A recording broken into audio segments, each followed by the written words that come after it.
Assalamualaikum warahmatullahi wabarakatuh. Terima kasih, Anda telah kembali di channel YouTube kami. Saluran informasi yang mengkisahkan kisah-kisah Islami, serta kisah para ulama dan kekasih Allah. Kali ini, kami akan membawakan kisah-kisah luar biasa dari Sayyidina Ali bin Abi Thalib karramallahu wajhah. Siapakah beliau sebenarnya, sehingga begitu dibanggakan oleh sang Nabi? Dan benarkah Sayyidina Ali diberikan Allah berbagai kelebihan serta kecerdasan ilmu laduni? Untuk mengetahui jawabannya, simak video kami kali ini hingga akhir.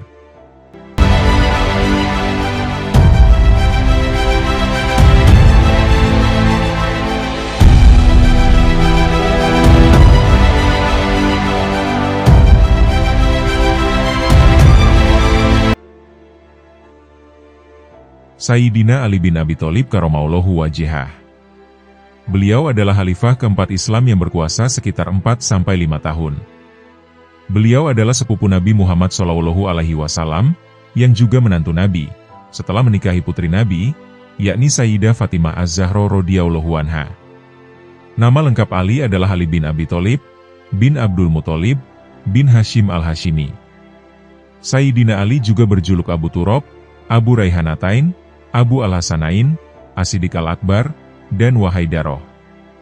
Ali bin Abi Thalib adalah salah satu dari 10 orang yang diberi kabar gembira sebagai ahli surga. Di masanya, dia adalah manusia terbaik yang hidup di muka bumi. Sebagai sahabat dekat Nabi Muhammad, Ali memiliki banyak keistimewaan. Sebagaimana diriwayatkan oleh Anas bin Malik, Ali adalah sahabat yang paling dicintai Allah. Pada suatu hari, di dekat Nabi ada seekor burung, lalu beliau bersabda, "Ya Allah, semoga engkau mendatangkan kepadaku makhluk yang paling engkau cintai, agar dia bisa memakan burung ini bersamaku." Maka datanglah Ali bin Abi Thalib yang kemudian makan bersama Nabi. Ali memiliki hubungan yang sangat dekat dengan Nabi, sampai-sampai Nabi bersabda, "Kedudukan Ali bagiku seperti kepala dari tubuhku." Dalam kesempatan lain Nabi bersabda, "Kedudukanmu di sisiku seperti kedudukan Harun di sisi Musa. Hanya saja tidak ada lagi Nabi setelahku." Di antara banyaknya keistimewaan yang dimiliki Ali bin Abi Thalib, salah satunya adalah bahwa beliau merupakan orang kedua menerima dakwah Islam, setelah Sayyidah Khadijah binti Khuwailid, istri Nabi SAW. Selain keistimewaan itu, terdapat beberapa karomah yang dimiliki Sayyidina Ali, yang telah kami rangkumkan dari berbagai sumber. Karomah Sayyidina Ali bin Abi Thalib. Diriwayatkan oleh Imam Baihaqi, bahwasanya, Said Ibnul Musayyab berkata, "Kami pernah bersama Sayyidina Ali bin Abi Thalib memasuki salah satu perkuburan di kota Madinah. Kemudian Sayyidina Ali bin Abi Thalib mengucapkan salam kepada penghuni kubur, 'Assalamualaikum ya ahli kubur, apakah kalian mau mengabarkan kepada kami tentang apa yang engkau alami di alam kubur? Ataukah kami yang akan mengabarkan pada kalian apa yang terjadi sepeninggal kalian di sekitar kami?'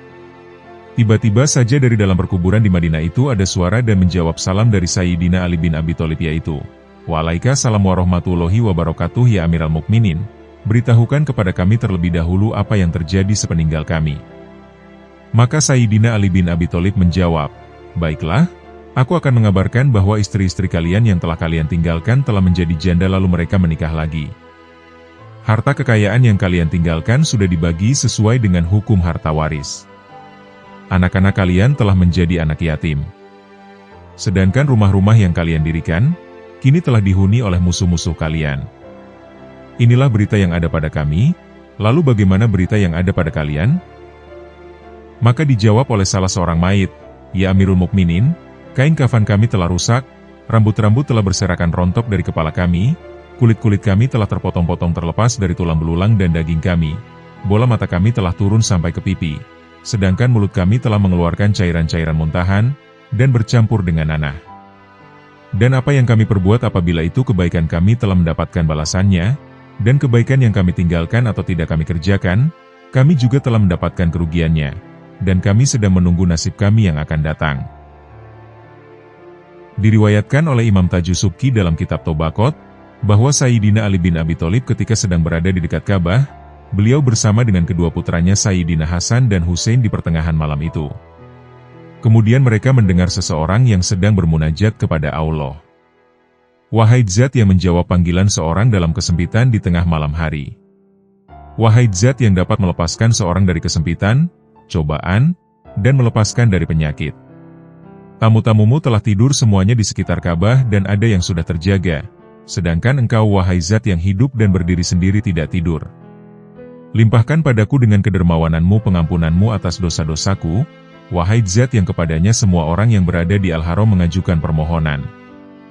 Jika pengampunanmu memang tidak dapat diminta oleh seorang yang bersalah, siapakah yang akan melimpahkan nikmat kepada orang-orang yang berdosa? Kemudian Sayyidina Ali bin Abi Thalib memerintahkan salah seorang putranya untuk mencari asal suara atau orang yang berdoa itu sampai ketemu. Kemudian orang itu telah ditemukan dan dibawa untuk menghadap Sayyidina Ali bin Abi Thalib. Orang itu datang dengan terhuyung-huyung disebabkan bagian tubuhnya sebelah kanan telah lumpuh separuh. Sayyidina Ali bin Abi Thalib pun berkata, "Telah kudengar munajatmu kepada Allah Subhanahu wa Ta'ala, kisahkan padaku keadaanmu." Maka orang itu bercerita, "Dulunya aku adalah seorang yang gemar menyanyi dan berbuat maksiat, ayahku selalu menasihatiku untuk berhenti. Namun aku merasa bosan dengan nasihatnya yang terus-menerus dan berulang-ulang, sehingga suatu ketika karena aku jengkel aku memukul ayahku. Kemudian ayahku bersumpah, untuk berdoa meminta pertolongan Allah Subhanahu wa Ta'ala atas perbuatanku tersebut. Kemudian ia pergi ke Mekah dan berdoa kepada Allah Subhanahu wa Ta'ala agar menolongnya. Begitu doanya baru saja selesai, seketika badanku menjadi lumpuh separuh. Aku sangat menyesal dan merasa bersalah terhadap apa yang telah aku lakukan, maka aku pun segera minta ampun dan kerelaan ayahku sampai dia mau memaafkan atas kesalahanku. Maka ayahku mengampuniku, beliau hendak pergi kembali ke Mekah untuk memintakan ampun diriku. Ketika ia hendak berangkat aku siapkan kendaraan baginya, dan ku bantu beliau untuk naik ke atas untanya. Di tengah perjalanan, sayangnya ayahku terjatuh dari untanya, dan meninggal dalam perjalanan menuju Mekah. Maka Sayyidina Ali bin Abi Thalib bertanya, Allah akan meridhoimu jika ayahmu telah meridhoimu. Orang itu menjawab, demi Allah, ayahku telah ridho kepadaku. Kemudian Sayyidina Ali bin Abi Thalib pergi hendak sholat beberapa rakaat, dan berdoa memohon pertolongan kepada Allah Subhanahu wa Ta'ala. Kemudian ia berkata kepada orang itu, bangkitlah. Orang itu segera bangkit, dan mampu berjalan seperti orang yang sehat. Sayyidina Ali bin Abi Thalib berkata, jika kamu tidak bersumpah bahwa ayahmu telah ridho kepadamu, pasti tidak kumohonkan kesembuhan bagimu dari Allah Subhanahu wa Ta'ala. Terdapat seorang budak berkulit hitam yang mencuri sesuatu barang milik orang lain, dan budak hitam tersebut diketahui adalah salah seorang yang mengidolakan dan pendukung dari Sayyidina Ali bin Abi Thalib. Waktu dia diseret di hadapan Sayyidina Ali, dia diberikan pertanyaan oleh Sayyidina Ali, "Wahai budak, apakah kamu mencuri?" Maka budak itu menjawab, "Ya, aku telah mencuri." Maka Sayyidina Ali pun memerintahkan orang untuk memotong tangan orang itu, sesuai dengan hukum Islam. Suatu ketika budak tersebut berjumpa dengan Salman Al-Farisi dan Ibnul Qawa, lalu Ibnul Qawa menanya budak tersebut, "Wahai budak, apakah engkau telah mencuri sehingga tanganmu dipotong?" Maka budak tersebut menjawab, "Iya, aku telah mencuri, dan tanganku telah dipotong oleh Amirul Mukminin, penghulu kaum muslimin, menantu Rasulullah Shallallahu Alaihi Wasallam dan suaminya Sayyidatina Fatimah Al-Bathul." Mendengar jawaban itu, sahabat Ibnul Qawa terheran-heran, dan bertanya, "Wahai budak, kenapa engkau malah memuji orang yang telah memotong tanganmu?" Dan budak itu menjawab, "Bagaimana ia tak kupuji, sedangkan ia telah menyelamatkan aku dari siksa neraka." Salman yang mendengar jawaban itu segera bergegas menemui Sayyidina Ali bin Abi Thalib dan menceritakan kisah budak tersebut kepadanya. Kemudian Sayyidina Ali memerintahkan seseorang untuk memanggil kembali budak hitam itu. Kemudian setelah budak itu menghadap, Sayyidina Ali melekatkan kembali potongan tangannya yang telah terpotong dan membalutnya dengan kain. Kemudian Sayyidina Ali berdoa kepada Allah memohon agar tangan yang dipotong tadi kembali seperti semula. Allah Subhanahu wa Ta'ala mengabulkan doa tersebut. Maka seketika di dalam ruangan, orang-orang yang menyaksikan keadaan tersebut mendengarkan sebuah suara dari langit untuk melepas kain tersebut.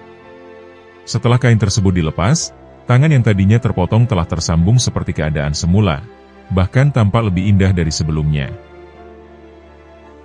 Diceritakan dari Abu Dzar Al-Ghifari, Rasulullah Shallallahu Alaihi Wasallam mengutusku untuk memanggil Ali. Aku pun kemudian bergegas menuju rumahnya dan memanggil-manggilnya, tetapi Ali tidak menjawab. Aku kemudian kembali dan memberitahu Rasulullah. Rasul pun bersabda, "Kembalilah sekali lagi, panggillah dia, sesungguhnya ia ada di dalam rumah." Aku lantas kembali dan memanggil-manggil Ali. Tiba-tiba dari dalam terdengar suara gilingan yang sedang menumbuk. Aku kemudian melihat dari atas, ternyata memang ada gilingan yang sedang menumbuk, tetapi tidak ada seorang pun di sana. Aku kembali memanggil-manggil Ali, dan dia kemudian keluar menemuiku dengan sangat senang. Aku lantas berkata padanya, "Sesungguhnya Rasulullah memanggilmu." Ali kemudian segera datang menemui Nabi. Di hadapan Nabi, tidak henti-hentinya aku memandang beliau, Nabi juga memandangku. Lalu Nabi bertanya, "Wahai Abu Dzar, apa yang terjadi padamu?" Aku menjawab, "Wahai Rasulullah, aku heran dengan kejadian yang ajaib. Aku melihat gilingan yang bisa menumbuk sendiri di rumah Ali, sementara tidak ada seorang pun di sana." Rasul bersabda, "Wahai Abu Dzar, sesungguhnya Allah memiliki malaikat yang selalu berjalan di atas muka bumi. Mereka telah ditugaskan untuk mengurus kebutuhan keluarga Muhammad SAW. Dalam kitab Al-Ikhtibar, Usamah bin Munqidh mengemukakan kisah yang didengarnya dari Syihabuddin Abu Al-Fat, pelayan Muizuddaulah bin Buaihi di Mosul pada tanggal 18 Ramadan 566 Masehi. Diceritakan ketika Syihabuddin berada di dalam Masjid Syunduriyah, di pinggir kota Anbar daerah tepi barat, Khalifah Al-Muqtafi datang berkunjung bersama salah seorang menterinya. Al-Muqtafi memasuki masjid tersebut, yang dikenal dengan sebutan Masjid Amirul Mukminin Ali, dengan memakai baju biasa, dan menyandang pedang yang hiasannya dari besi. Tak seorang pun mengetahui bahwa ia adalah seorang khalifah, kecuali orang-orang yang telah mengenalnya. Pengurus masjid mendoakan sang menteri. Lalu sang menteri berkata, "Celaka, doakanlah khalifah." Kemudian Khalifah Al-Muqtafi berkata kepada menterinya, "Tanyakan sesuatu yang bermanfaat pada pengurus masjid itu. Katakan padanya bahwa dulu pada masa pemerintahan Maulana Al-Mustashir, aku melihat ia menderita sakit di wajahnya. Wajahnya penuh bisul, sehingga jika mau makan bisulnya harus ditutup dengan sapu tangan, agar makanan bisa masuk ke mulutnya." Pengurus masjid itu menjelaskan, "Seperti Anda ketahui, aku berulang kali datang ke masjid ini dari Anbar. Suatu hari, ada seseorang menemuiku dan berkata, 'Kalau engkau berulang kali menemui si Fulan setiap datang dari Anbar, seperti engkau berulang kali datang ke masjid ini, niscaya si Fulan akan memanggilkan tabib untukmu yang bisa menghilangkan penyakit di wajahmu.' Perkataan orang itu merasuk ke hatiku, dan menghimpit dadaku. Lalu aku tertidur pada malam itu dan bermimpi bertemu Amirul Mukminin, Ali bin Abi Thalib, yang tengah berada dalam masjid tersebut seraya bertanya, 'Lubang apa ini?' Maksudnya adalah sebuah lubang di tanah. Kemudian aku mengadukan penyakit yang menimpaku, tetapi Ali berpaling dariku. Maka aku kembali mengadukan penyakitku dan perkataan yang diucapkan oleh lelaki yang menemuiku di masjid tadi. Ali berkata, 'Engkau termasuk orang yang menginginkan dunia.' Kemudian aku terbangun, dan tiba-tiba bisul-bisul di wajahku lenyap." Khalifah Al-Muqtafi berkata, "Iya benar," lalu menoleh ke arah Syihabuddin dan berkata, "Bicaralah pada pengurus masjid itu, cari tahu apa yang ia minta, tuliskan permintaannya disertai tanda tangannya, dan berikan padaku untuk kutandatangani." Selanjutnya Syihabuddin berbincang-bincang dengan pengurus masjid itu, dan pengurus masjid itu bercerita, "Aku memiliki istri yang sedang menyusui anak dalam keadaan hamil dan beberapa anak perempuan. Setiap bulan, aku membutuhkan 3 dinar. Syihabuddin menuliskan permintaan pengurus masjid Ali itu beserta alamatnya, dan Al-Muqtafi menandatanganinya. Al-Muqtafi kemudian menyuruh Syihabuddin untuk menyampaikan permintaan pengurus masjid itu ke Dewan Keuangan. Syihabuddin membawa berkas permintaan pengurus masjid itu ke Dewan Keuangan, dan Dewan menandatanganinya tanpa membacanya serta mengambil bagian tulisan Khalifah Al-Muqtafi. Ketika sekretaris Dewan membuka tulisan itu untuk dipindahkan, ia menemukan tulisan Khalifah Al-Muqtafi di bawah tanda tangan pengurus Masjid Ali yang berbunyi, "Seandainya ia meminta lebih dari itu, tentu ia akan diberi." Dalam Riyad An-Nudroh dikisahkan dari Al-Asbaq, ia berkata, "Kami sedang pergi bersama Ali dan melewati sebuah tempat, yang kelak akan menjadi makam Husain di Karbala. Ali berkata, di sana tempat menderumnya kendaraan mereka, di sana tempat pelana unta mereka, dan di sana tempat ditumpahkannya darah mereka. Beberapa pemuda dari keluarga Nabi Muhammad SAW akan dibunuh, disebabkan bencana yang dahsyat ini, serta langit dan bumi akan menangis atas kejadian tersebut. Apa yang dikatakan Ali bin Abi Thalib menjadi kenyataan. Perselisihan kekhalifahan yang terjadi di tengah kaum muslimin, pada akhirnya mengakibatkan terbunuhnya Husain dan keluarganya pada Perang Karbala tanggal 10 Muharram 61 Hijriah, atau pada tahun 680 Masehi.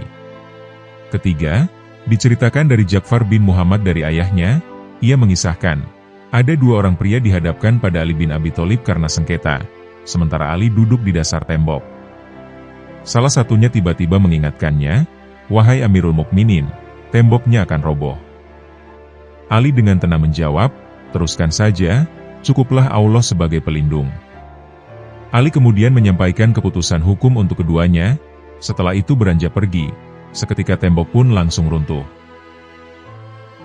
Diceritakan dari Ali bin Zadan, suatu hari Ali bin Abi Thalib menyampaikan sesuatu, saat itu ada seorang yang tidak mempercayainya. Ali kemudian berkata, "Bolehkah aku mendoakan sial untukmu jika engkau yang benar?" Orang itu menjawab, "Ya boleh." Ali kemudian mendoakan kesialan untuknya, dan doa itu langsung terkabul. Sebelum Ali beranjak dari tempatnya, orang itu telah kehilangan penglihatannya. Diceritakan dari Fadalah bin Abi Fadalah, ayahnya pernah menjenguk Ali radhiyallahu anhu yang sedang sakit, dan ingin membawanya ke Madinah, agar ketika meninggal bisa diurus dan disolati oleh para sahabat. Tetapi Ali tidak berkenan dan mengatakan, "Aku tidak akan meninggal karena sakit ini. Sesungguhnya Rasulullah Shallallahu Alaihi Wasallam telah berjanji padaku, bahwa aku tidak akan meninggal sebelum ditikam, dan jenggotku ini diwarnai dengan darah yang berasal dari kepalaku." Perkataan Ali menjadi kenyataan, ia meninggal sebab tikaman pedang Abdurrahman bin Muljam, penganut Khawarij yang menyimpan kebencian padanya. Ibnu Muljam menyerang Ali saat mengimami sholat subuh hari Jumat, tanggal 17 Ramadan, tahun 40 Hijriah. Pada hari itu juga ia meninggal, dan malam harinya dimakamkan di Kufah. Sayyidina Ali meninggal di usia 63 tahun. Awal mula gelar Sayyidina Ali. Gelar yang umum disematkan untuk para sahabat Nabi Muhammad adalah radhiyallahu anhu, semoga Allah meridainya. Di samping sebagai doa, gelar tersebut juga merupakan bentuk penghormatan umat muslim kepada para sahabat Nabi, yang turut memperjuangkan eksistensi Islam pada masa-masa awal. Hingga akhirnya Islam menjadi agama yang dianut miliaran manusia seperti saat ini. Berbeda dengan sahabat lainnya yang hanya diberi gelar radhiyallahu anhu, Sayyidina Ali bin Abi Thalib memiliki gelar lain yang biasa disematkan setelah namanya. Sebuah gelar khusus yang hanya diperuntukkan untuk Ali bin Abi Thalib, yaitu Karomallahu Wajhah, yang artinya, semoga Allah memuliakannya. Lantas, apa yang mendasari Ali bin Abi Thalib diberi gelar Karomallahu Wajhah? Dalam buku Ali bin Abi Thalib sampai kepada Hasan dan Husain, karya Ali Audah, dijelaskan bahwasannya Ali bin Abi Thalib tidak pernah menyembah berhala, atau bersujud kepada berhala sepanjang hidupnya. Hal itulah yang menyebabkan penyebutan nama Ali disertai dengan doa khas Karomallahu Wajhah. Tidak lain, itu merupakan bentuk penghormatan untuk Ali bin Abi Thalib, yang mana beliau tidak pernah melakukan perbuatan musyrik atau menyekutukan Allah.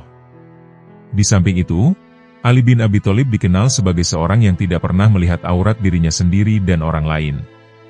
Ia begitu menjaga pandangannya, sehingga terbebas dari melihat aurat seseorang. Ali bin Abi Thalib sendiri lahir di area Masjidil Haram Makkah, pada hari Jumat tanggal 13 Rajab. Satu riwayat menyebutkan, bahwa Ali bin Abi Thalib lahir sekitar 32 tahun setelah tahun kelahiran Nabi Muhammad. Saat usianya 8 tahun, riwayat lain menyebutkan 10 tahun, diriwayatkan bahwasannya Ali bin Abi Thalib sudah memeluk Islam.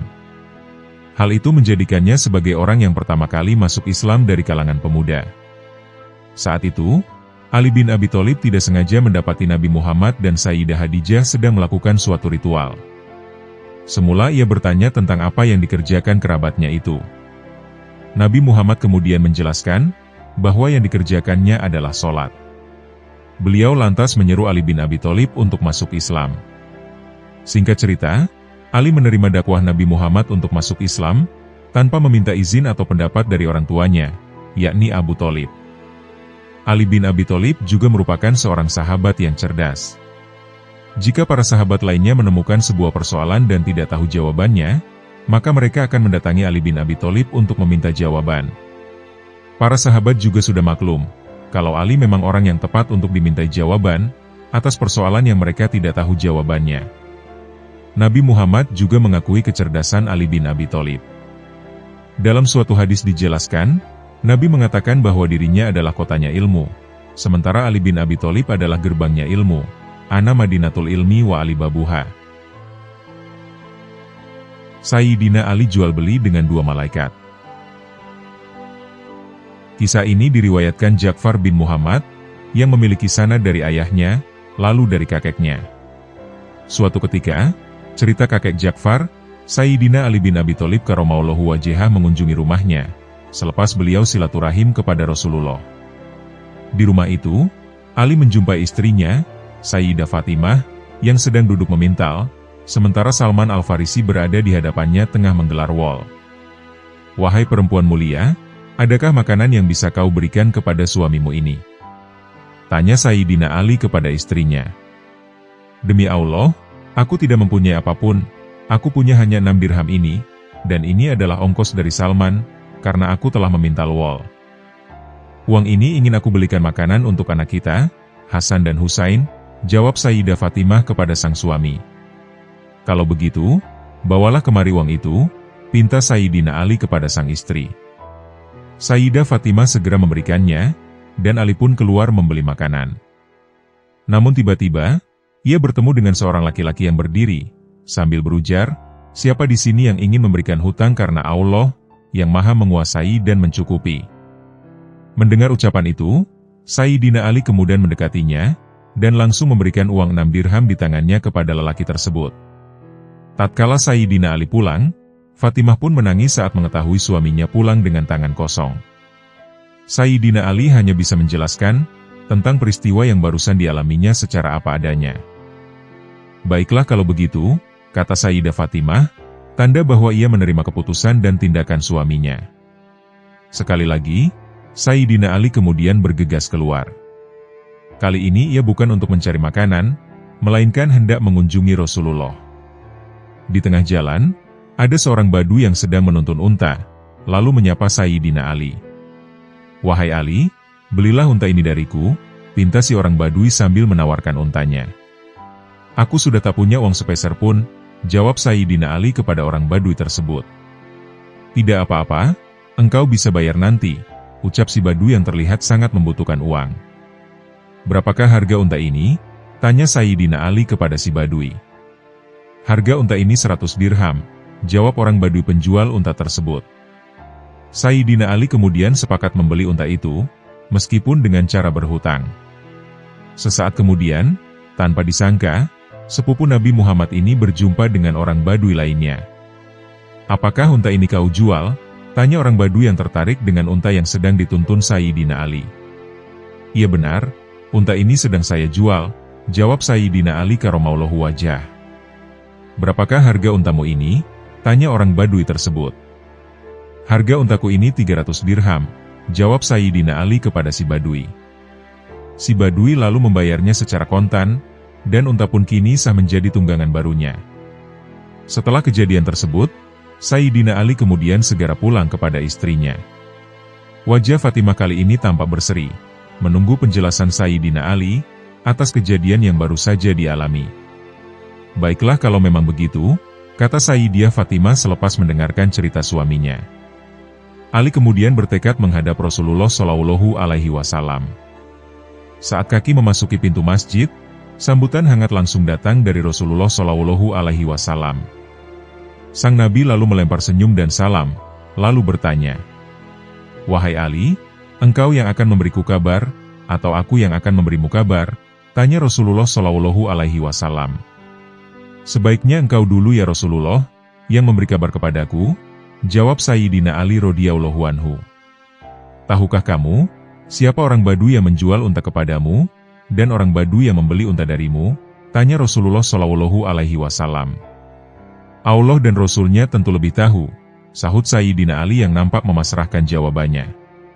"Sangat beruntunglah engkau wahai Ali, engkau telah memberi pinjaman karena Allah sebesar 6 dirham, dan Allah pun telah memberimu 300 dirham.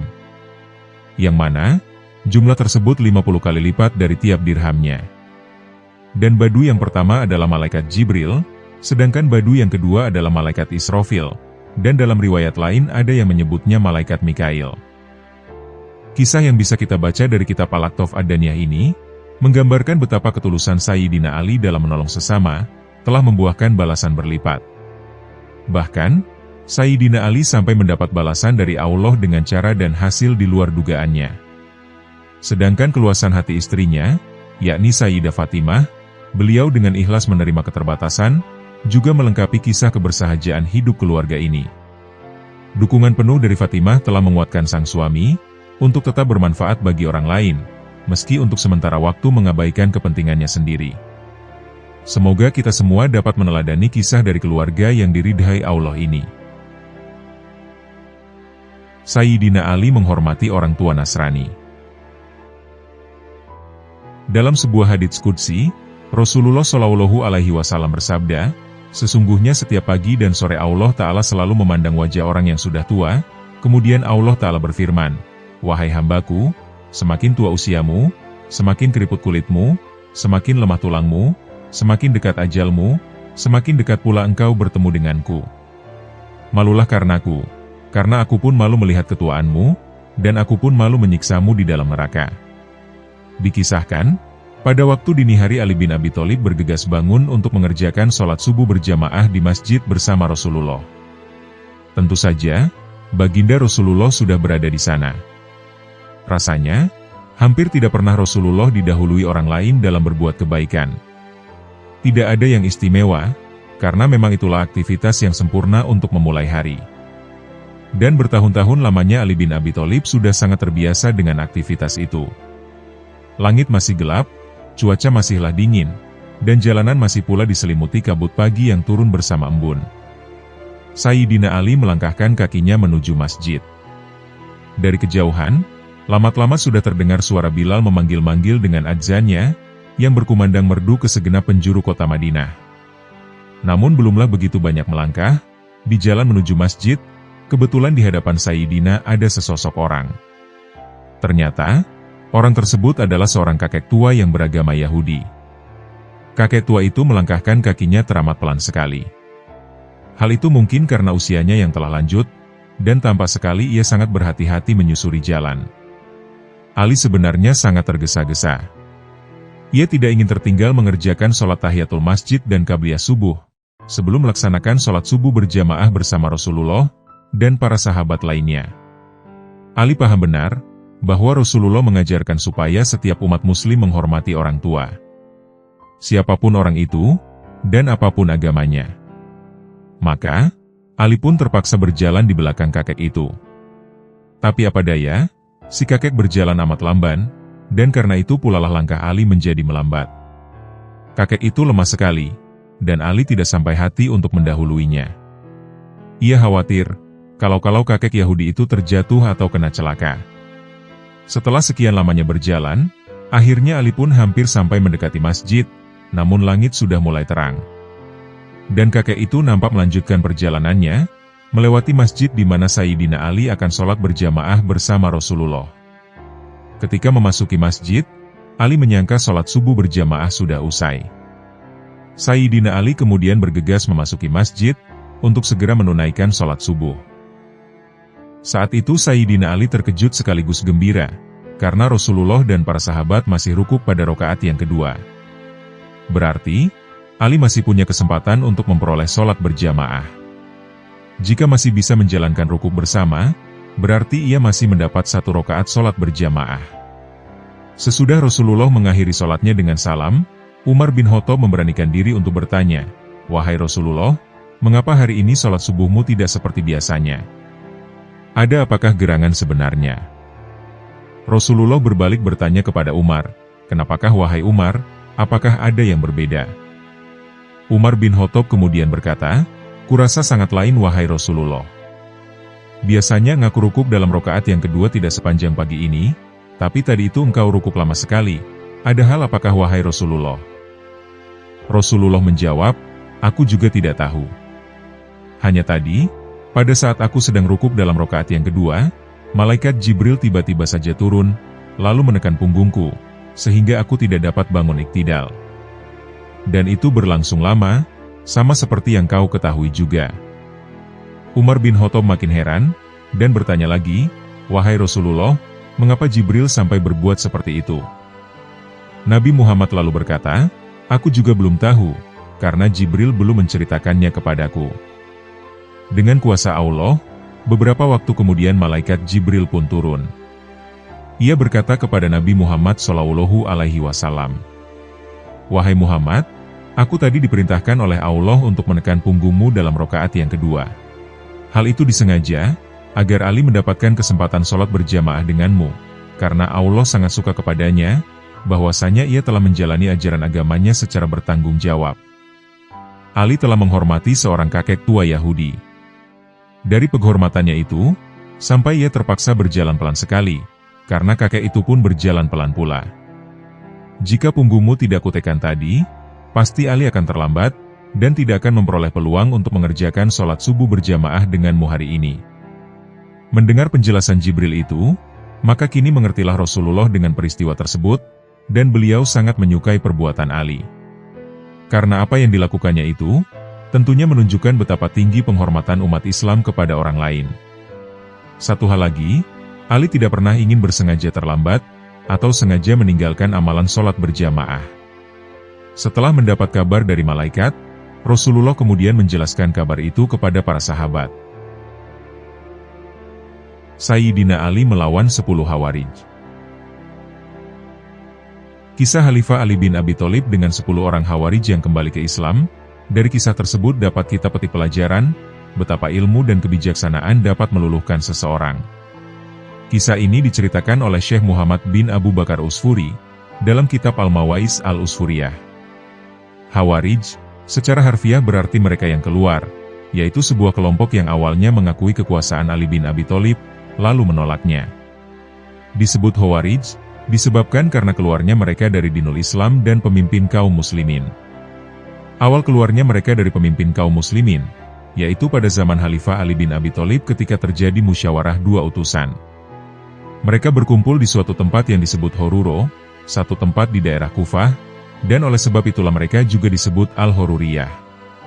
Kaum Khawarij sering menggunakan kekerasan dan pertumpahan darah, demi memuluskan misi dan tujuannya.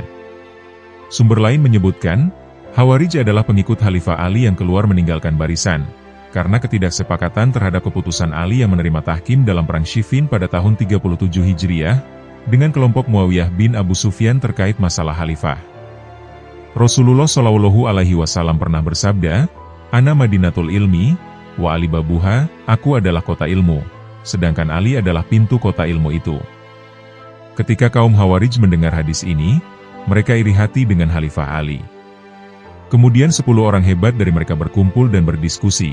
Kita akan menanyai Ali satu pertanyaan yang sama, dan kita akan lihat bagaimana ia menjawabnya. Apabila ia menjawab pertanyaan kita dengan jawaban berbeda-beda, maka kita tahu kalau ia benar-benar orang alim, seperti halnya yang pernah disabdakan Rasulullah SAW. Pada pertanyaan pertama, seseorang mendatangi Sayyidina Ali radhiyallahu anhu dan bertanya, "Wahai Ali, manakah yang lebih utama antara ilmu dan harta?" "Ilmu adalah lebih utama daripada harta," jawab Ali. "Apa buktinya?" tanya orang pertama. Ali menjelaskan, ilmu adalah warisan para nabi, sedangkan harta adalah warisan Korun, Syaddad, Fir'aun, dan lain-lainnya.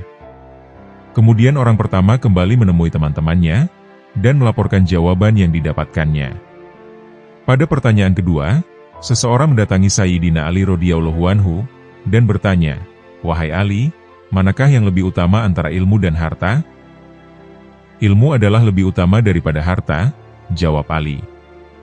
"Apa buktinya?" tanya orang kedua. Sayyidina Ali menjelaskan, ilmu akan menjagamu, sedangkan kamu adalah yang menjaga harta. Kemudian orang yang kedua kembali dengan membawa jawaban yang didapatkannya. Pada pertanyaan ketiga, seseorang mendatangi Sayyidina Ali radhiyallahu anhu, dan bertanya, "Wahai Ali, manakah yang lebih utama antara ilmu dan harta?" "Ilmu adalah lebih utama daripada harta," jawab Ali. "Buktinya apa?" tanya orang ketiga. Sayyidina Ali menjelaskan, orang yang memiliki harta akan memiliki banyak musuh, sedangkan orang yang memiliki ilmu akan memiliki banyak teman. Kemudian orang ketiga kembali dengan jawaban yang didapatkannya. Pada pertanyaan keempat, seseorang mendatangi Sayyidina Ali radhiyallahu anhu dan bertanya, "Wahai Ali, manakah yang lebih utama antara ilmu dan harta?" "Ilmu adalah lebih utama daripada harta," jawab Ali. "Buktinya apa?" tanya orang keempat. Sayyidina Ali menjelaskan, "Ketika kamu membelanjakan harta, maka harta itu akan berkurang. Sedangkan ketika kamu mengajarkan ilmu, maka ilmu itu akan bertambah." Kemudian orang keempat kembali dengan jawaban yang didapatkannya. Pada pertanyaan kelima, seseorang mendatangi Sayyidina Ali radhiyallahu anhu dan bertanya, "Wahai Ali, manakah yang lebih utama antara ilmu dan harta?" "Ilmu adalah lebih utama daripada harta," jawab Ali. "Buktinya apa?" tanya orang kelima. Sayyidina Ali menjelaskan, orang yang memiliki harta akan dipanggil sebagai orang yang pelit, sedangkan orang yang berilmu akan dipanggil sebagai orang yang agung dan mulia. Kemudian orang kelima kembali dengan jawaban yang didapatkannya. Pada pertanyaan keenam, seseorang mendatangi Sayyidina Ali radhiyallahu anhu dan bertanya, "Wahai Ali, manakah yang lebih utama antara ilmu dan harta?" "Ilmu adalah lebih utama daripada harta," jawab Ali. "Buktinya apa?" tanya orang keenam. Sayyidina Ali menjelaskan, harta akan dilindungi dari pencuri, sedangkan ilmu tidak akan dilindungi dari pencuri, kata Ali menjelaskan. Kemudian orang keenam kembali dengan jawaban yang didapatkannya. Pada pertanyaan ketujuh, seseorang mendatangi Sayyidina Ali radhiyallahu anhu dan bertanya, "Wahai Ali, manakah yang lebih utama antara ilmu dan harta?" "Ilmu adalah lebih utama daripada harta," jawab Ali. "Buktinya apa?" tanya orang ketujuh. Sayyidina Ali menjelaskan, orang yang berharta akan dihisab di hari kiamat, sedangkan orang yang berilmu akan disyafaati di hari kiamat. Kemudian orang ketujuh kembali dengan jawaban yang didapatkannya. Pada pertanyaan ke-8, seseorang mendatangi Sayyidina Ali radhiyallahu anhu dan bertanya, "Wahai Ali, manakah yang lebih utama antara ilmu dan harta?" "Ilmu adalah lebih utama daripada harta," jawab Ali. "Buktinya apa?" tanya orang ke-8. Sayyidina Ali menjelaskan, harta akan habis termakan waktu dan zaman, sedangkan ilmu tidak akan habis termakan waktu dan zaman. Kemudian orang ke-8 kembali dengan jawaban yang didapatkannya. Pada pertanyaan ke-9, seseorang mendatangi Sayyidina Ali radhiyallahu anhu dan bertanya, "Wahai Ali, manakah yang lebih utama antara ilmu dan harta?" "Ilmu adalah lebih utama daripada harta," jawab Ali. "Buktinya apa?" tanya orang ke-9.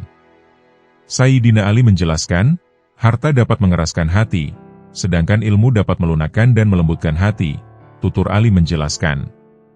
Kemudian orang ke-9 kembali dengan jawaban yang didapatkannya. Pada pertanyaan ke-10, seseorang mendatangi Sayyidina Ali radhiyallahu anhu dan bertanya, "Wahai Ali, manakah yang lebih utama antara ilmu dan harta?" "Ilmu adalah lebih utama daripada harta," jawab Ali. "Buktinya apa?" tanya orang ke-10. Sayyidina Ali menjelaskan, orang berharta akan cenderung mengaku sebagai Tuhan karena hartanya, sedangkan orang yang berilmu akan mengaku sebagai hamba Allah. Khalifah Ali melanjutkan, "Andai mereka semua bertanya kepadaku dengan pertanyaan yang sama, niscaya aku akan menjawabnya dengan jawaban yang berbeda selama aku masih hidup," kata Sayyidina Ali. Akhirnya 10 orang Khawarij itu mendatangi Ali radhiyallahu anhu, dan mereka semua kemudian memutuskan kembali masuk Islam. Kecerdasan Sayyidina Ali dalam memecahkan permasalahan. Ali bin Abi Thalib adalah seorang sahabat yang sangat jenius. Ia dibesarkan oleh Nabi Muhammad SAW dan berkesempatan menemani Nabi selama 30 tahun. Ibnu Ishaq menceritakan dari Mujahid bin Jabir, bahwa ketika suku Quraisy didera krisis pangan, Abu Thalib memiliki banyak tanggungan anak. Nabi SAW pun berinisiatif membantu mereka dengan mengajak pamannya yang kaya di antara Bani Hashim, yaitu Abbas. Kata Nabi, "Paman, Abu Thalib memiliki banyak keluarga yang harus ditanggungnya. Padahal, seperti engkau lihat sendiri, kita semua sedang mengalami kesulitan hidup. Bagaimana kalau kita menemui Abu Thalib dan membantunya meringankan bebannya? Aku akan mengasuh salah satu anaknya, dan engkau juga akan mengasuh satu anaknya." Abbas menerima ajakan Nabi tersebut, dan mereka berdua pun pergi ke rumah Abu Tholib. Setelah bertemu Abu Tholib, mereka berdua berkata, "Kami berdua ingin membantumu meringankan beban keluargamu dengan mengasuh anak-anakmu, sampai keadaan yang sulit ini pulih kembali." Abu Tholib menjawab, "Tinggalkan Aqil bersamaku di sini, masing-masing kalian boleh memilih selain dia." Setelah itu, Nabi membawa Ali, sedangkan Abbas membawa Ja'far untuk dirawat dan dididik. Sejak itu, Ali hidup bersama Nabi Muhammad hingga Allah mengangkat beliau menjadi Nabi dan Rasul. Ali pun mengikuti beliau, beriman kepada beliau dan membenarkan risalah beliau. Sedangkan Ja'far tinggal bersama Abbas sampai ia masuk Islam dan bisa hidup mandiri. Ali adalah salah satu intelektual terbesar di antara para sahabat Nabi. Sebagaimana Aristoteles, beliau juga dikenal sebagai bapak ilmu pengetahuan Islam. Di dalam kitab Izalat Al-Hifah, Syah Waliullah memuji intelektualitas Ali yang tinggi sebagai akibat didikan yang diberikan Nabi. Kenyataan ini dikuatkan oleh pernyataan Nabi sendiri, "Aku adalah gudang ilmu pengetahuan, dan Ali adalah gerbangnya." Sayyidina Ali juga dianggap sebagai ahli tafsir. Selama 6 bulan pertama kekhalifahan Abu Bakar, ia mengatur bab-bab Al-Quran menurut urutan waktu turunnya wahyu. Ali juga dikenal sebagai seorang mujtahid dan pakar hukum pada zamannya. Ia mampu menyelesaikan hal-hal yang pelik, dan yang paling muskil sekalipun. Bahkan, Umar dan Sayyidah Aisyah menyampaikan berbagai kesulitan yang mereka hadapi kepada beliau. Dikisahkan, pada suatu waktu dua perempuan bertengkar memperebutkan seorang bayi laki-laki. Masing-masing menyatakan bahwa bayi itu adalah anaknya, yang kemudian kedua perempuan itu lalu dibawa menghadap Ali. Sesudah mendengarkan penjelasan masing-masing dari kedua perempuan tersebut, ia memerintahkan agar bayi itu dipotong-potong. Mendengar hal itu, seorang di antara perempuan tadi langsung menangis, dan dalam linangan air mata memohon kepada Khalifah untuk menyelamatkan si bayi, dan dialah ibu si bayi yang sesungguhnya. Ali langsung memberikan bayi itu pada ibunya, dan menghukum perempuan yang satunya lagi. Umar pernah mengomentari Ali sebagai berikut, "Semoga Allah melindungi, kita boleh saja menghadapi isu yang kontroversial, tetapi Ali selalu bisa menyelesaikannya." Pada suatu hari, terdapat seorang wanita jatuh cinta kepada seorang pemuda dari sahabat Ansor. Karena pemuda itu tidak mau memenuhi keinginannya, wanita tersebut melakukan tipu muslihat terhadap pemuda tadi. Dia mengambil telur, kemudian kuning telurnya dia buang dan putih telurnya ia tumpahkan ke kedua paha dan pakaiannya. Wanita itu kemudian datang kepada Khalifah Umar bin Al-Khattab sambil berteriak, "Laki-laki ini telah memperkosa saya dan mempermalukan saya pada keluarga saya. Ini adalah bekas perbuatannya." Umar bertanya kepada beberapa wanita, dan mereka menjawab, "Di badan dan pakaiannya ada bekas sperma." Umar berniat akan menghukum pemuda itu, tetapi ia memohon pertolongan seraya berkata, "Wahai Amirul Mukminin, hendaknya Anda lihat dulu perkara saya. Demi Allah, saya tidak melakukan zina dan tidak pernah berniat melakukannya. Dia merayu saya, lalu saya menjaga diri." Mendengar penjelasan itu, Umar memanggil Ali dan bertanya, "Wahai Abu Al-Hasan, bagaimana pendapat Anda mengenai perkara mereka berdua?" Ali kemudian melihat cairan yang ada di baju si wanita. Dia meminta diambilkan air panas yang mendidih. Ketika Ali menuangkan air ke baju wanita tersebut, ternyata putih telur itu mengkristal. Dengan demikian, Ali tahu bahwa yang ada di baju wanita itu bukan sperma, tetapi putih telur yang sengaja ditumpahkan untuk menjebak pemuda yang dicintainya tadi. Ali lantas mengancam wanita tersebut, hingga akhirnya ia mengakui perbuatannya. Sayyidina Ali menjawab 4 pertanyaan sulit. Sayyidina Ali bin Abi Tholib radhiyallahu anhu adalah sahabat Nabi yang menjadi khalifah keempat dari Khulafaur Rasyidin. Beliau dikenal sebagai orang paling faqih, berkat penguasaan ilmu yang didapatnya langsung dari Rasulullah Shallallahu Alaihi Wasallam. Dalam satu riwayat disebutkan, Rasulullah memberi julukan Ali bin Abi Tholib sebagai pintu gerbang ilmu. "Aku adalah kota ilmu, sedangkan Ali bin Abi Tholib adalah pintunya." Sayyidina Ali adalah sepupu Nabi Muhammad, yang kemudian menjadi menantu beliau setelah menikahi Fatimah Az-Zahra radhiyallahu anha. Kalamnya penuh lautan ilmu, kebijaksanaannya bertabur hikmah. Beliau dikenal cerdas karena menguasai banyak ilmu secara mendalam. Nasihat dan fatwanya selalu didengar para sahabat dan khalifah sebelumnya. Beliau kerap menjadi tempat bertanya para sahabat, baik tentang kalam Allah, Al-Quran, maupun ilmu fikih. Dikisahkan, ketika beliau menjabat Amirul Mukminin, seorang laki-laki bertanya kepadanya tentang 4 masalah. Jawaban Sayyidina Ali saat itu benar-benar luar biasa. Selain mengandung nasihat berharga, jawaban beliau syarat motivasi bagi kita untuk menjalani kehidupan lebih baik. Berikut 4 pertanyaan yang dilontarkan kepada beliau. Seorang laki-laki datang kepada Amirul Mukminin Sayyidina Ali bin Abi Thalib dan berkata, "Aku ingin bertanya kepadamu tentang 4 masalah. Yang pertama, perkara apa yang wajib dan yang lebih wajib? Yang kedua, perkara apa yang dekat dan yang lebih dekat? Yang ketiga, perkara apa yang mengherankan dan yang lebih mengherankan? Dan yang keempat, perkara apa yang sulit dan yang lebih sulit?" Maka Sayyidina Ali bin Abi Thalib menjawab, perihal pertanyaan pertama, bahwa perkara yang wajib adalah taat kepada Allah, dan yang lebih wajib meninggalkan maksiat. Perihal pertanyaan yang kedua, bahwa perkara yang dekat adalah hari kiamat, dan yang lebih dekat lagi adalah kematian. Perihal pertanyaan yang ketiga, bahwa perkara yang mengherankan adalah dunia dan yang lebih mengherankan lagi adalah cinta kepada dunia.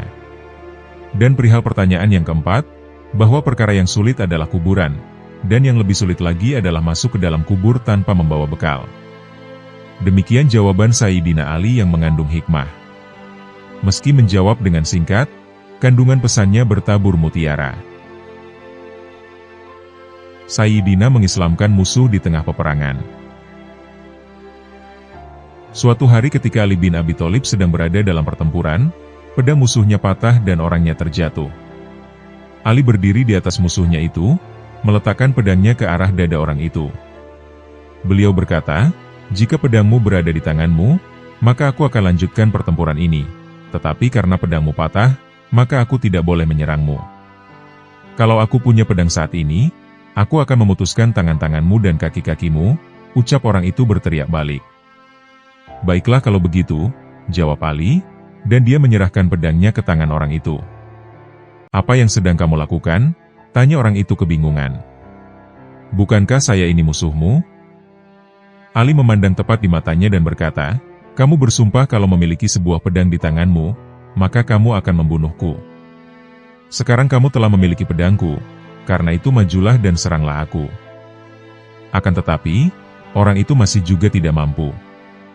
"Itulah kebodohanmu dan kesombongan berkata-kata. Di dalam agama Allah tidak ada perkelahian atau permusuhan antara kamu dan aku, sebab kita bersaudara. Perang yang sebenarnya adalah antara kebenaran dan kekurangan kebijakanmu, yaitu antara kebenaran dan dusta. Engkau dan aku sedang menyaksikan pertempuran itu, dan engkau adalah saudaraku. Jika aku menyakitimu dalam keadaan seperti ini, maka aku harus mempertanggungjawabkannya pada hari kiamat. Allah akan mempertanyakan hal ini kepadaku." Jelas Sayyidina Ali. "Inikah cara Islam?" Orang itu bertanya. "Ya, ini adalah firman Allah yang Maha Kuasa, dan Sang Unik," jawab Sayyidina Ali. Dengan segera, orang itu bersujud di kaki Sayyidina Ali dan memohon, "Ajarkan aku syahadat." Dan Sayyidina Ali pun mengajarkannya, "Tiada Tuhan melainkan Allah. Tiada yang ada selain Engkau ya Allah." Dalam buku Tasawuf Mendamaikan Dunia, karya Bawa Muhayyaddin, di dalamnya disebutkan bahwa hal yang sama juga terjadi pada pertempuran berikutnya. Ali bin Abi Thalib saat itu mampu menjatuhkan lawannya, meletakkan kakinya di atas dada orang itu, dan menempelkan pedangnya ke leher orang itu. Tetapi sekali lagi dia tidak membunuh orang itu. "Mengapa kamu tidak membunuh aku? Aku adalah musuhmu, mengapa kamu hanya berdiri saja?" tanya orang itu berteriak dengan marah, dan dia bahkan meludahi muka Sayyidina Ali. Mulanya Sayyidina Ali menjadi marah, tetapi kemudian dia mengangkat kakinya dari dada orang itu, menarik pedangnya, lalu berkata, "Aku bukan musuhmu. Musuh yang sebenarnya adalah sifat-sifat buruk yang ada dalam diri kita. Engkau adalah saudaraku, tetapi engkau meludahi mukaku. Ketika engkau meludahi aku menjadi marah, dan keangkuhan datang kepadaku. Jika aku membunuhmu dalam keadaan seperti itu, maka aku akan menjadi seorang yang berdosa, aku menjadi seorang pembunuh. Aku akan menjadi seperti semua orang yang kulawan. Perbuatan buruk itu akan terekam atas namaku, dan itulah sebabnya aku tidak membunuhmu.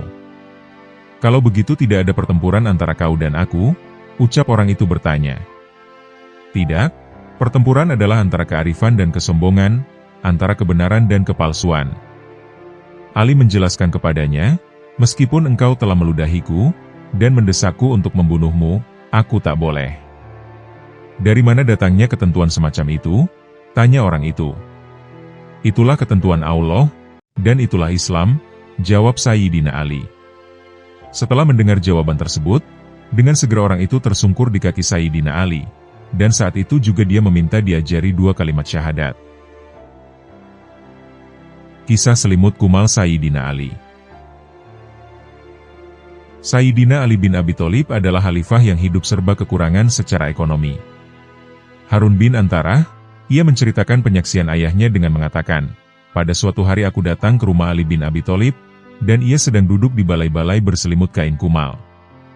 Waktu itu musim dingin. Kukatakan kepadanya, ya Amiral Mukminin, Allah telah memberi hak kepada Anda dan kepada keluarga Anda untuk menerima sebagian dari harta Baitul Mal. Mengapa Anda berbuat seperti itu terhadap diri Anda sendiri? Demi Allah, sahut Ali bin Abi Thalib radhiyallahu anhu, aku tidak mau mengurangi hak kalian walau sedikit. Ini adalah selimut yang kubawa sewaktu keluar meninggalkan Madinah. Buku sejarah hidup Imam Ali radhiyallahu anhu, karya Al-Hamid Al-Husaini menyebut, Hashim bin Ziyad pernah bertanya kepada Ali bin Abi Thalib radhiyallahu anhu, ya Amiral Mukminin, pakaian Anda itu terlalu kasar, dan makanan Anda pun terlampau buruk, mengapa Anda berbuat seperti itu? Celaka benar engkau itu, jawab Ali bin Abi Thalib radhiyallahu anhu. Allah Subhanahu wa Ta'ala mewajibkan para pemimpin supaya menempatkan dirinya masing-masing di bawah ukuran orang lain, agar tidak sampai memperkosa penderitaan si miskin. Suaid bin Ghaflah juga menyaksikan cara hidup Ali bin Abi Thalib radhiyallahu anhu, dan ia menceritakan penyaksiannya sendiri. Pada suatu hari aku datang ke rumah Ali bin Abi Thalib, di dalamnya tidak terdapat perkakas apapun, selain selembar tikar yang sudah koyak. Ia sedang duduk di tempat itu, dan aku segera bertanya setengah mengingatkan, ya Amiral Mukminin, mengapa rumah Anda seperti ini? Anda adalah seorang penguasa kaum muslimin, yang memerintah mereka dan yang menguasai Baitul Mal. Banyak utusan datang menghadap Anda, sedang di rumah Anda ini tidak ada perkakas selain tikar.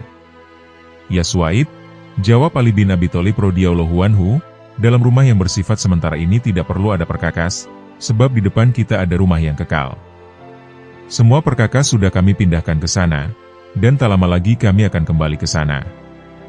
Harun bin Said juga menceritakan penyaksiannya, bahwa pada suatu hari Abdullah bin Ja'far bin Abi Thalib datang kepada Ali bin Abi Thalib untuk meminta pertolongan. Abdullah berkata, ya Amiral Mukminin, suruhlah orang mengambilkan uang dari Baitul Mal bekal belanja untukku. Demi Allah, aku tidak mempunyai uang sama sekali, selain harus menjual ternakku. Tidak, jawab Ali bin Abi Thalib radhiyallahu anhu, demi Allah, aku tidak dapat memberi apa-apa kepadamu, kecuali jika engkau menyuruh pamanmu mencuri, agar bisa memberi apa yang kau minta. Khalifah Ali memperlakukan semua sanak keluarganya dengan perlakuan sama, seperti hal terhadap orang lain. Ia tidak mengistimewakan mereka dengan pemberian apapun juga, dan tidak pula memberikan fasilitas khusus betapapun kecilnya. Olehnya, semua sanak keluarga dilatih dan dipersiapkan mentalnya, supaya membiasakan mereka diri berakhlak seperti dirinya. Bahkan, kadang-kadang ia mengambil sikap keras dalam membiasakan mereka hidup menurut cara-cara yang diajarkan. Muslim bin Syahib Al-Hana meriwayatkan, bahwa seusai perang Jamal, Ali bin Abi Thalib radhiyallahu anhu kemudian pergi ke Kufah.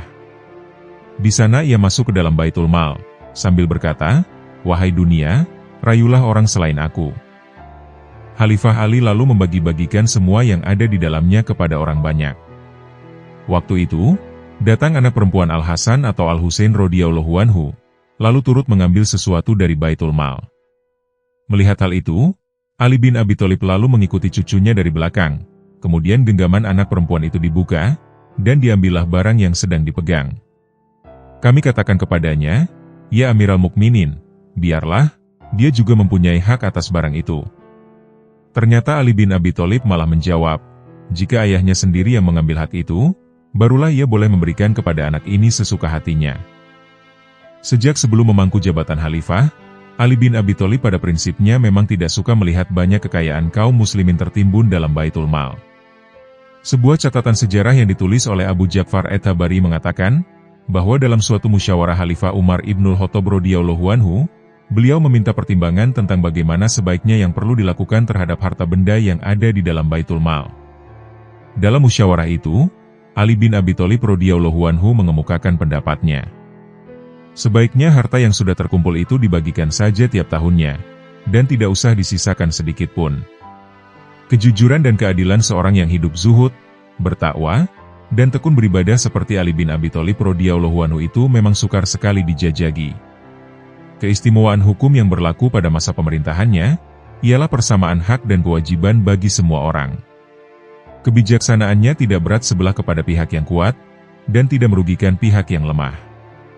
Tanah-tanah garapan yang pada masa pemerintahan sebelumnya dibagi-bagikan kepada sanak famili, dan orang-orang terkemuka yang dekat dengan para penguasa Bani Umayyah, pada waktu itu kemudian dicabutnya, dan dikembalikan kepada status semula, yakni sebagai milik umum kaum muslimin. Setelah itu, barulah dibagi-bagikan lagi kepada orang-orang yang berhak berdasarkan prinsip persamaan. Mengenai kekayaan milik umum kaum muslimin, Khalifah Ali bin Abi Thalib sendiri dengan tegas menyatakan kebijaksanaannya. Demi Allah, seandainya ada sebagian dari kekayaan itu yang sudah dipergunakan orang untuk biaya pernikahan, atau untuk membeli hamba sahaya perempuan, pasti akan aku tuntut pengembaliannya. Dijelaskan pula olehnya, sesungguhnya keadilan itu sudah merupakan kesejahteraan. Maka barang siapa masih merasakan kesempitan di dalam suasana adil, ia pasti akan merasa lebih sempit lagi dalam suasana zolim. Di antara beberapa pesan yang diamanatkannya kepada para penguasa daerah ialah, berlakulah adil terhadap semua orang. Sabarlah dalam menghadapi orang-orang yang hidup kekurangan, sebab mereka itu sesungguhnya adalah juru bicara rakyat. Janganlah kalian menahan-nahan kebutuhan seseorang, dan jangan pula sampai menunda-nunda permintaannya. Untuk keperluan melunasi pajak, janganlah sampai ada orang yang terpaksa menjual ternak, atau hamba sahaya yang diperlukan sebagai pembantu dalam pekerjaan. Janganlah sekali-kali kalian mencambuk seseorang, hanya karena demi dirham. Sayyidina Ali menjawab pertanyaan yang ditujukan untuk Umar. Dikala Umar bin Khattab memangku jabatan sebagai Amirul Mukminin, pernah datang kepadanya beberapa orang pendeta Yahudi. Wahai Khalifah Umar, Anda adalah pemegang kekuasaan sesudah Muhammad dan sahabatnya, Abu Bakar, ujar mereka kepada Khalifah. Ya, apa tujuan kalian datang kepada kami? Tanya Umar. Kami hendak menanyakan beberapa masalah penting kepada Anda. Jika Anda dapat memberi jawaban kepada kami, barulah kami mau mengerti bahwa Islam merupakan agama yang benar, dan Muhammad benar-benar seorang Nabi Allah. Sebaliknya, jika Anda tidak dapat memberi jawaban, berarti bahwa agama Islam itu batil, dan Muhammad bukan seorang Nabi. Silahkan bertanya tentang apa saja yang kalian inginkan, sahut Khalifah Umar. Pendeta-pendeta itu pun memulai pertanyaan-pertanyaannya, jelaskan kepada kami tentang kunci utama yang mengancing langit, apakah itu? Terangkan kepada kami tentang adanya sebuah kuburan yang berjalan bersama penghuninya, apakah itu? Tunjukkan kepada kami tentang suatu makhluk yang dapat memberi peringatan kepada bangsanya, tetapi ia bukan manusia dan bukan jin. Terangkan kepada kami tentang 5 jenis makhluk yang dapat berjalan di permukaan bumi, tetapi makhluk-makhluk itu tidak dilahirkan dari kandungan ibu atau induknya. Beritahukan kepada kami apa yang dikatakan oleh burung puyuh di saat ia sedang berkicau. Apakah yang dikatakan oleh ayam jantan dikala ia sedang berkokok? Apakah yang dikatakan oleh kuda di saat ia sedang meringkik? Apakah yang dikatakan oleh katak di waktu ia sedang bersuara? Apakah yang dikatakan oleh keledai di saat ia sedang meringkik? Dan apakah yang dikatakan oleh burung pipit pada waktu ia sedang berkicau? Mendapat pertanyaan-pertanyaan yang begitu sulitnya, membuat Khalifah Umar menundukkan kepala untuk berpikir sejenak, kemudian beliau berkata, bagi Umar, jika ia menjawab tidak tahu atas pertanyaan-pertanyaan yang memang tidak diketahui jawabannya, itu bukan suatu hal yang memalukan. Mendengar jawaban Khalifah Umar seperti itu, pendeta-pendeta Yahudi yang bertanya berdiri melonjak-lonjak kegirangan, sambil berkata, Sekarang kami bersaksi bahwa Muhammad memang bukan seorang nabi, dan agama Islam itu adalah batil." Salman Al-Farisi yang saat itu hadir, segera bangkit dan berkata kepada pendeta-pendeta Yahudi itu, "Kalian tunggu sebentar." Salman kemudian cepat-cepat pergi ke rumah Ali bin Abi Thalib.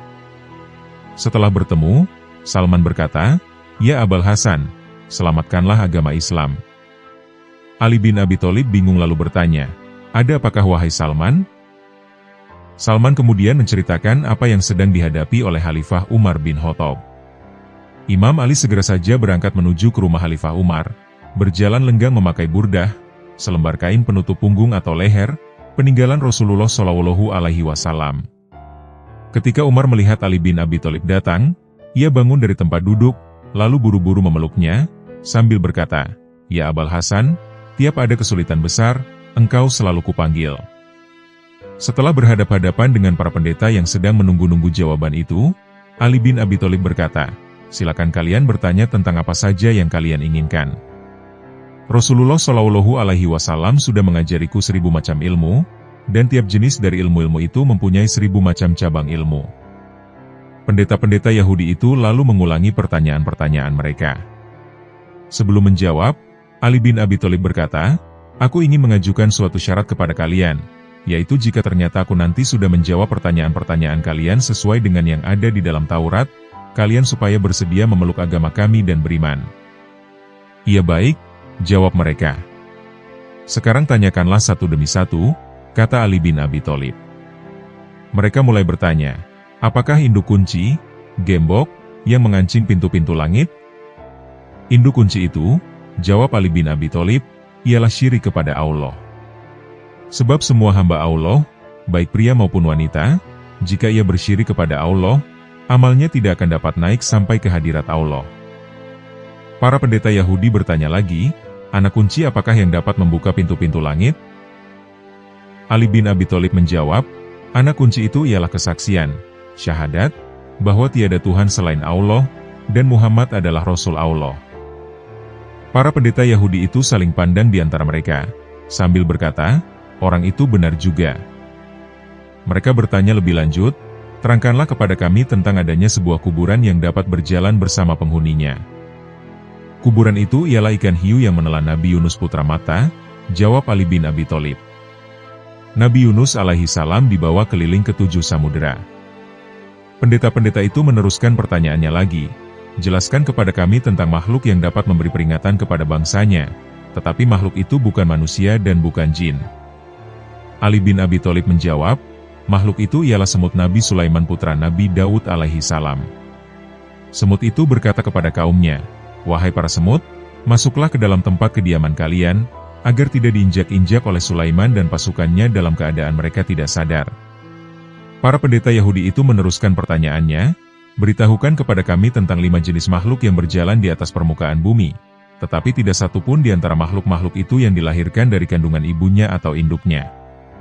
Ali bin Abi Thalib menjawab, 5 makhluk itu ialah, yang pertama adalah Adam, yang kedua adalah Hawa, yang ketiga adalah unta Nabi Soleh, yang keempat adalah domba Nabi Ibrahim, yang kelima tongkat Nabi Musa yang menjelma menjadi seekor ular. Setelah mendengarkan jawaban dan penjelasan dari Sayyidina Ali, 2 di antara 3 orang pendeta Yahudi itu mengakui kebenaran Islam, lalu mereka mengatakan, "Kami bersaksi bahwa tiada Tuhan selain Allah, dan Muhammad adalah Rasul Allah." Kisah heroik Sayyidina Ali dengan pedang Zulfikar. Perang ini menjadi abadi dan masyhur dalam sejarah Islam, antara lain karena diikuti dengan turunnya firman Allah Ta'ala sebagaimana tercantum dalam Al-Quran Surah Al-Ahzab. Untuk pertama kalinya dalam usia yang masih muda, kaum muslimin di Madinah dikepung oleh kurang lebih 10.000 orang pasukan musyrikin, yang terdiri dari berbagai suku dan kabilah. Pasukan itu diperkuat lagi oleh kaum Yahudi Banu Quraidah, yang mengkhianati perjanjian perdamaian dengan Rasulullah Shallallahu Alaihi Wasallam. Mereka ini bergabung dengan pasukan musyrikin Quraisy yang membeludak dari Makkah, guna mengepung kota Madinah.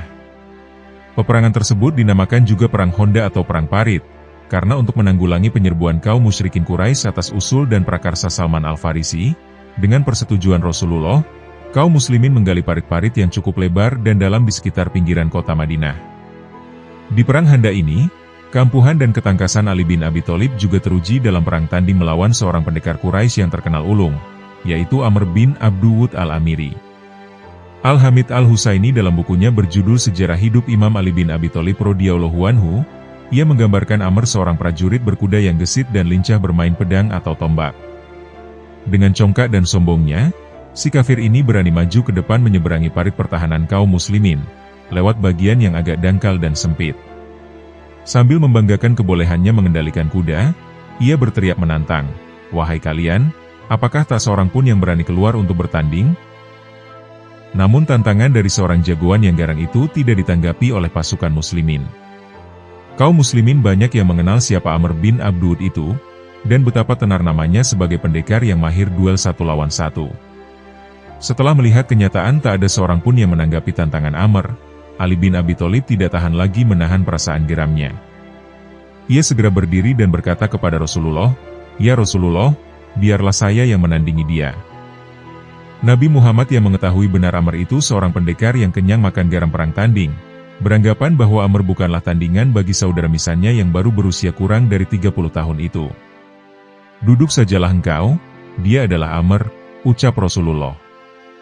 Di sisi lain, karena tidak ada juga jawaban dari pihak muslimin, maka Amr yang beringas itu berkoar lagi, "Manakah surga yang akan kalian masuki bila kalian mati terbunuh?" Ejekan itu terasa seperti sembilu yang sangat mengiris-iris hati kaum muslimin, tetapi mereka tetap diam. Dengan darah muda yang mendidih laksana lahar yang menyembur dari kepundan, Sayyidina Ali tidak dapat lagi menahan gejolak hatinya mendengar penghinaan yang sangat menyakitkan itu. Ia mendesak lagi kepada Rasulullah, "Biarlah saya yang menghadapinya ya Rasulullah." Akan tetapi Rasulullah kembali memerintahkan supaya Ali duduk dan tenang, sebab yang akan dihadapinya bukan sembarang orang. Dengan perasaan yang sudah terbakar dan dengan nada gemas, Ali berusaha meyakinkan Rasulullah bahwa ia sanggup melawan dedengkot kaum musyrikin itu, sehingga ia memaksa lagi, "Biar Amr sekalipun ya Rasulullah." Mengingat tekad Ali bin Abi Thalib yang begitu bulat, dan mengingat pula perlu membangkitkan keberanian kaum muslimin, akhirnya Rasulullah memberi izin dan restu kepada misannya itu untuk tampil ke depan. Dengan hangat Ali menyambut persetujuan dan izin Rasulullah. Ia segera meloncat ke depan menyongsong tantangan seorang lawan yang bukan sembarangan. Dengan mengenakan baju besi dan menghunus pedangnya yang tersohor dengan nama Zulfikar, Ali maju dengan ayunan langkah yang tegap, dan diiringi doa Rasulullah Shallallahu Alaihi Wasallam. "Ya Allah, dia adalah saudaraku dan putra pamanku. Janganlah kau biarkan aku seorang diri tanpa dia. Sesungguhnya engkau tempat aku berserah diri yang sebaik-baiknya." Setelah berhadap-hadapan dengan Amr, tanpa perasaan gentar sedikitpun Ali bertanya kepada Amr, "Wahai Amr, bukankah engkau pernah berjanji bahwa engkau akan menerima ajakan seorang dari Quraisy untuk menempuh salah satu di antara dua jalan hidup?" "Iya benar," jawab Amr dengan singkat dan angkuh. "Engkau kuaja ke jalan Allah dan Rasul-Nya, ke jalan Islam," lanjut Ali. Kata-kata Ali ini diucapkan dengan suara lantang yang memecahkan kesunyian garis pertempuran. Hampir semua mata dua pasukan yang siap tempur tertuju kepada dua sosok tubuh yang sedang berhadap-hadapan.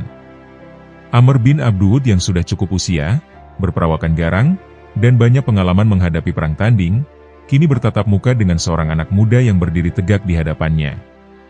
Pemuda pemberani, jantan dan perkasa, berbaju besi dengan pedang terhunus di tangan. Sungguh anggun kelihatannya, konfrontasi antara dua orang itu melambangkan konfrontasi dari dua kekuatan yang berlawanan. Kekuatan lama yang sudah lapuk, dan kekuatan baru yang sedang tumbuh, yaitu kekuatan jahiliyah dan kekuatan Islam. Mendengar pertanyaan yang bernada desakan itu, dengan cepat Amr menyahut, "Aku tidak membutuhkan itu." "Kalau begitu, mari kita mulai bertanding," tantang Ali sambil siaga menghadapi gerakan Amr. Tantangan Ali itu diremehkan saja oleh Amr. "Aku tak suka menumpahkan darahmu, sebab ayahmu masih teman karibku." Tanpa memperdulikan ucapan Amr, Ali dengan perasaan tak sabar lagi berucap, "Tetapi demi Allah, aku justru ingin membunuhmu." Ucapan seorang muda yang dianggap ketus oleh Amr itu, ternyata membangkitkan amarah dan meluapkan emosinya.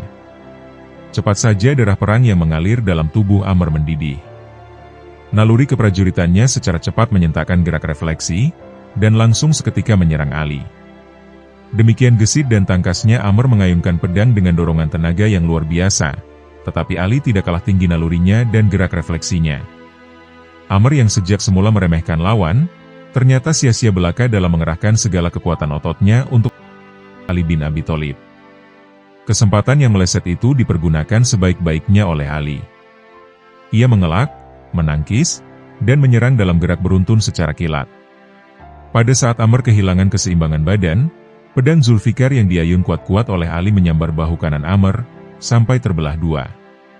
Pendekar kebanggaan Quraisy itu jatuh dari atas kuda, menggelepar di tanah mandi darah dan debu.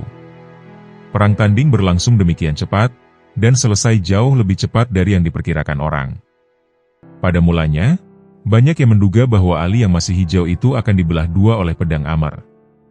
Oleh karena itu, ketika jagoan Quraisy itu tersungkur tidak bangkit kembali, banyak orang dari kedua pasukan terkesima. Hampir saja mereka tidak mempercayai apa yang sudah terjadi. Baru setelah Ali menyerukan takbir, kaum muslimin menyambutnya dengan mengumandangkan kebesaran Allah, Allahu Akbar. Selanjutnya Ali bin Abi Thalib kembali menghampiri Rasulullah. Dengan perasaan haru dan syukur kehadirat Allah Ta'ala, Rasulullah mengeluarkan pernyataan singkat, perang tanding yang dilaksanakan oleh Ali bin Abi Thalib melawan Amr bin Abdud itu, merupakan perbuatan paling mulia yang dilakukan umatku sampai hari kiamat. Sayyidina Ali mendobrak benteng Khaibar seorang diri. Bersama 1.600 pasukan muslimin, Nabi Muhammad SAW bergerak menuju Khaibar. Pada permulaan bulan Rabiul Awal tahun ke-7 Hijriah itu, Rasulullah benar-benar merahasiakan pergerakan pasukannya untuk mengagetkan pasukan Yahudi, sekaligus mencegah bantuan-bantuan militer yang datang dari kabilah-kabilah Ghatfan. Menurut buku kisah-kisah manusia suci susunan Sayyid Mahdi Ayatullah, di bawah lindungan kegelapan malam kaum muslimin mengepung benteng-benteng Khaibar, dan mengambil posisi di antara pepohonan kurma.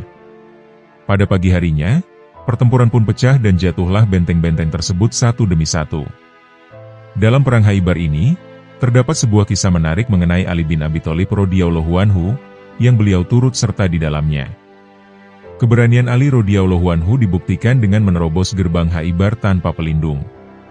Sebelumnya, kaum muslimin kesulitan menaklukkan dua benteng tempat kaum Yahudi berkumpul, untuk melakukan perlawanan pada kaum muslimin dengan menggunakan anak panah. Rasulullah SAW kemudian mengutus Abu Bakar radhiyallahu anhu memimpin sebagian kekuatan pasukan Islam. Sayangnya beliau menelan kekalahan. Akhirnya Nabi Muhammad SAW mengutus Umar bin Khattab radhiyallahu anhu, namun kaum muslimin tetap kalah. Hal itu lantas mendorong kaum Yahudi untuk mengolok-olok kekalahan pasukan Islam.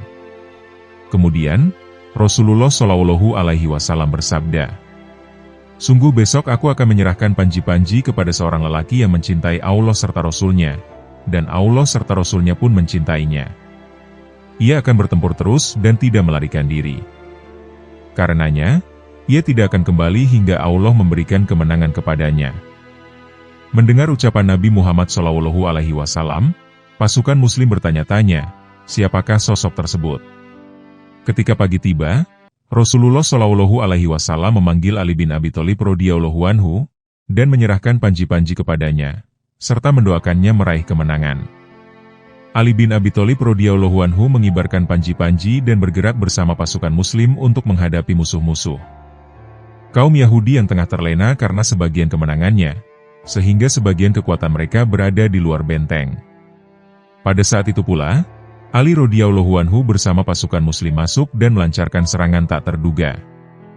Bahkan, Ali radhiyallahu anhu berhasil membunuh Marhab dan Al-Haris, yang kala itu merupakan pahlawan Yahudi, hingga menimbulkan ketakutan dalam barisan Yahudi. Setelahnya, pasukan Yahudi menarik diri ke dalam benteng, dan mengunci seluruh pintunya, serta menghalau kaum muslimin agar mereka tidak masuk benteng. Namun ketika pasukan Yahudi masuk dan mengunci pintu benteng, barisan muslimin tidak dapat mendobraknya. Ali radhiyallahu anhu kemudian menjulurkan tangannya ke pintu benteng, dan menggoyangkan pintu itu sekuat tenaga. Atas izin Allah, dicabutnya pintu tersebut, dan dijadikan sebagai jembatan penyeberangan pasukan Islam. Menyaksikan peristiwa itu, para tentara muslim terkejut, bagaimana bisa Ali mendobrak pintu itu seorang diri, sementara sebelumnya mereka semua mencoba mendobrak pintu dengan kekuatan 7 orang. Namun masih saja tidak bisa. Setelah itu, Akhirnya pasukan Muslim meraih kemenangan. Kaum Yahudi memohon perdamaian dengan Rasulullah, dan meminta untuk tetap diizinkan menghuni rumah-rumah mereka, dan dengan catatan, mereka harus menyerahkan separuh penghasilan setiap tahun kepada kaum Muslimin. Demikianlah kisah-kisah penuh hikmah dari Sayyidina Ali bin Abi Thalib karramallahu wajhah. Semoga Allah Subhanahu wa Ta'ala mengumpulkan kita dengan para kekasihnya, di dunia maupun akhirat. Semoga kita dapat meneladani kepribadian akhlak para kekasih Allah, serta mengambil hikmah dari kisah-kisahnya. Dan semoga dengan apa yang telah kami sampaikan, dapat menambah ketakwaan kita kepada Allah Subhanahu wa Ta'ala. Wallahu a'lam bishawab.